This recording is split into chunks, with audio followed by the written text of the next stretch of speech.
Gone are the days of pigeons, love letters, and yearning for your beloved. It's now time for love at first swipe. The young are bouncing between Bumble, Tinder, Hinge, OkCupid. They're messaging each other, meeting up instantly, experimenting, and trying to find their happily ever after. Sometimes they find great friendships on these apps. Sometimes they find themselves in the middle of what is called cyber luring. What is cyber luring, you ask? Well, it is a practice of using false pretexts to deceive a person into meeting in person with the intent of perpetrating a crime. And that's exactly what happened with Rohit Gupta from Gurugram. A woman he met on a dating app faked her identity and drugged him and robbed Rohit of his mobile, gold jewelry, and drained his bank account of 1.78 lakh rupees. Now, this is not just a one-off case. There have been many such lure and loot robberies online, which have raised some serious concerns about cyber safety, about popularity not living up to the security standards. An industry that is pegged at $13 billion right now and is booming and expanding. What are the safety standards practiced? How can you be safe online? I ask my guests tonight. I'm joined by Mr. S Nappinai, advocate and founder Cyber Saathi. My apologies, S Nappinai. Ms. Nappinai, thank you very much for joining us tonight. And Lloyd Mathias, technology executive, also joins us on the show. Let me start with you, Lloyd. First, this is a case, this is an example of a crime that we have seen earlier. The risk, the dangers involved in using dating apps hasn't gone. The fact that youngsters talk about it among themselves, the fact that you and I talking about it on a show tonight reflects the fact that the risks are still there, the dangers are still there when it comes to cyber crime. How do we really see them and how do we really go about them? Thank you, Shreya. I think dating apps come with an inherent risk. The fact that people go to dating apps to meet like-minded people and often for companionship and romance and such like, I think involves putting yourself out there in a sense, not technically in the public domain, but within the confines of an app. Despite a lot of apps having built safety and security features, I think the moment you use the app, you meet someone and you take it off the app, whether in the physical world or through private messaging, I think there's an inherent bit of risk. When it comes to this specific case, like in lots of cases, I think this particular app has the USP was the fact that in this case, women are the ones who can kind of list themselves first, unlike most of the other apps. So I think in this case again, the issues are very similar.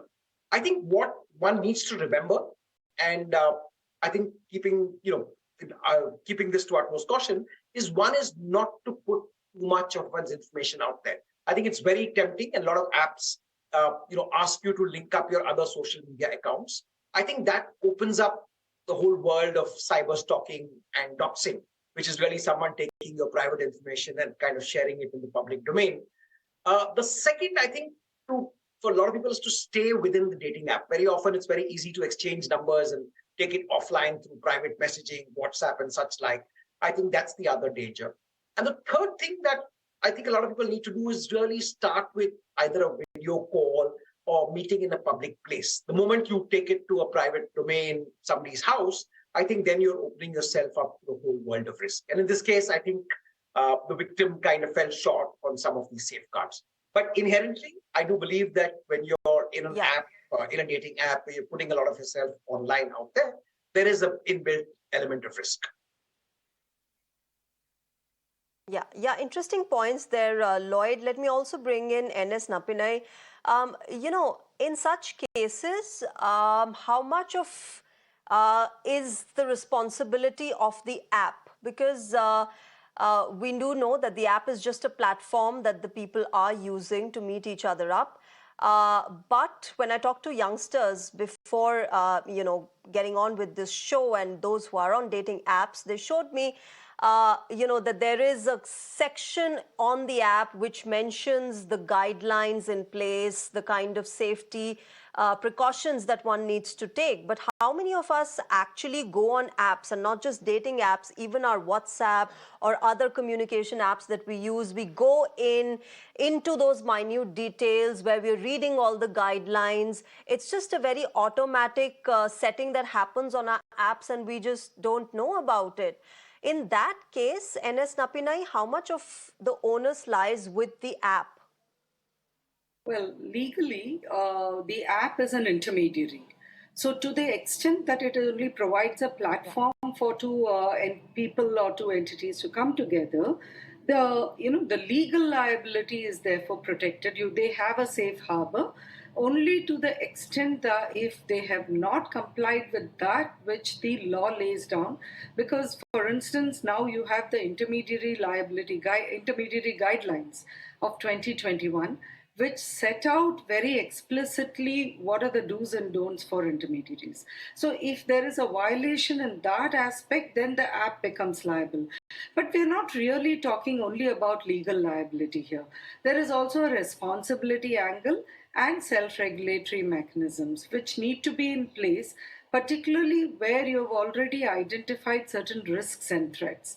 And I feel that that's where a little bit more may be necessary, particularly when you're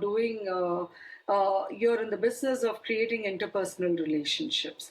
So we have, and it's not just about this app, any app which may be into dating, any app which may be connecting people.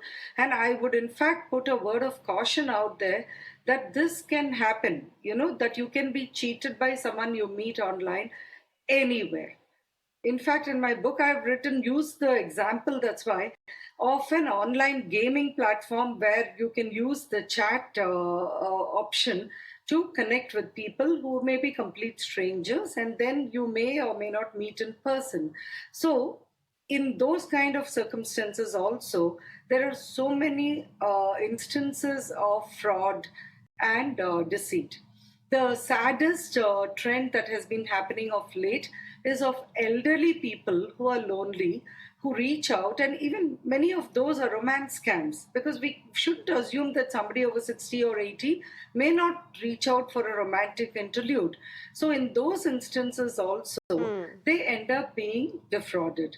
So we can step out of the house, walk into a bar, and we meet somebody there and get defrauded also, and it can happen online. It's more about a couple of things. One, what is the level of confidence you have when you're interacting online? When you're face to face, we have been brought up to say, put your guard up, and probably we behave differently in person than we do online. So we may have to create these kind of cyber hygiene processes whereby the same stranger danger, the same issues in terms of be cautious in terms of what you share. Check your mobile phone first to see when you're downloading an app, what are all the permissions that you have been giving. This is where the loan apps problems have happened also. So these are all basic self-help processes we need to put in place as a first level protective measure. The second level is for the app to put in a transparency report in terms of explicitly informing the users that they are not doing a verification of the integrity or authenticity of the persons who are using the app. And the third level would be law. And of course, if all else fails, you do have criminal law, which still comes in handy, and you can invoke the same.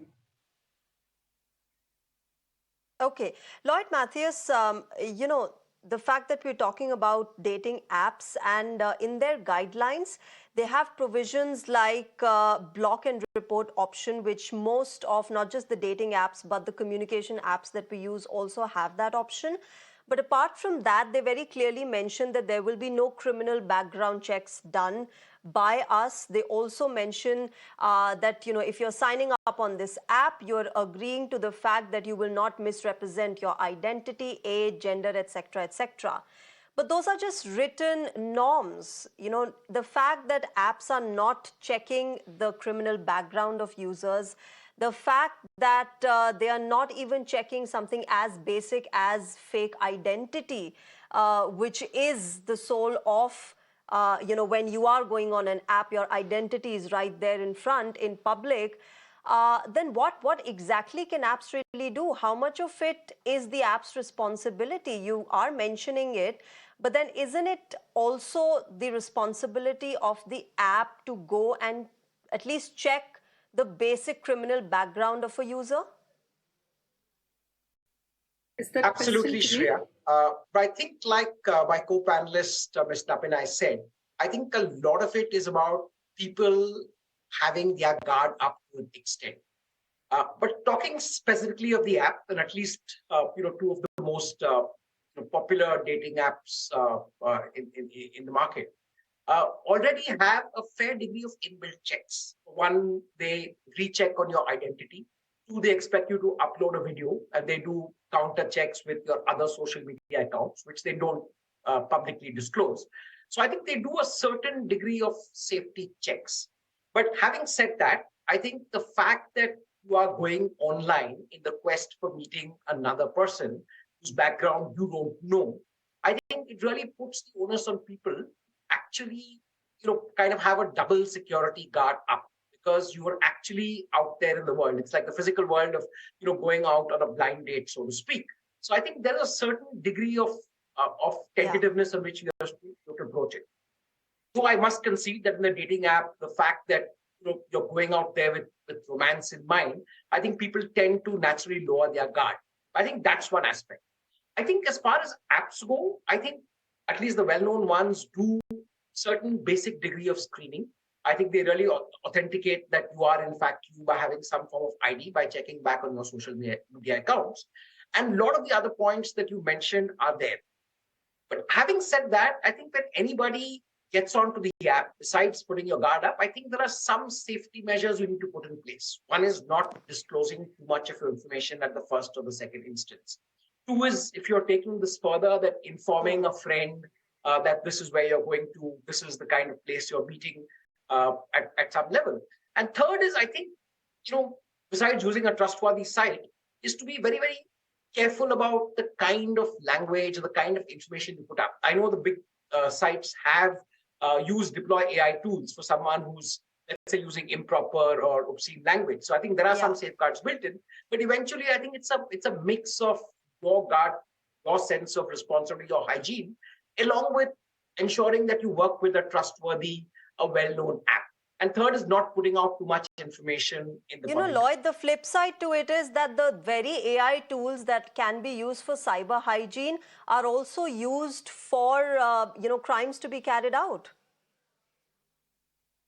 Yeah, I think that's the ever-changing. I mean, it's the chicken and the egg story, right? So I'm saying people who are going to be using some of these tools for malintent, I think will continue. I said that's the personal judgment that one has to exercise, specifically in a field that's evolving, which is new, and where for every one person who's genuine out there, there could be a lot of scamsters, there could be a lot of cyber crime or cyber criminals on the loose.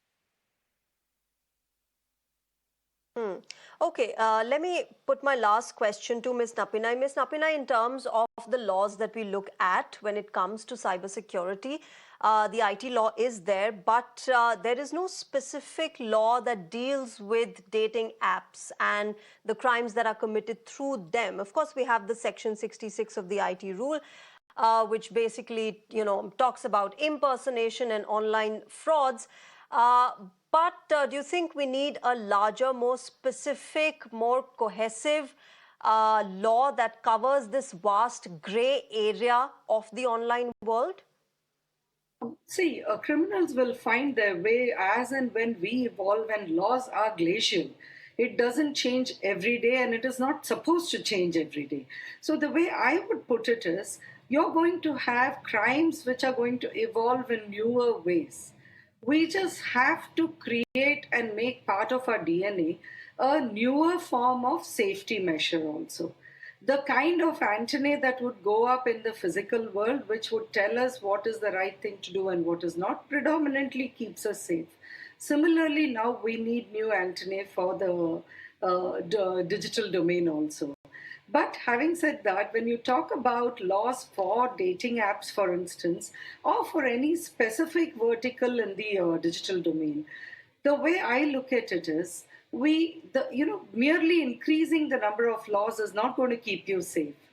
Whatever laws we have in hand, if they are better implemented, then the chances of us having a deterrence effect, even with the existing laws, is much higher. So, for instance, you now have this case.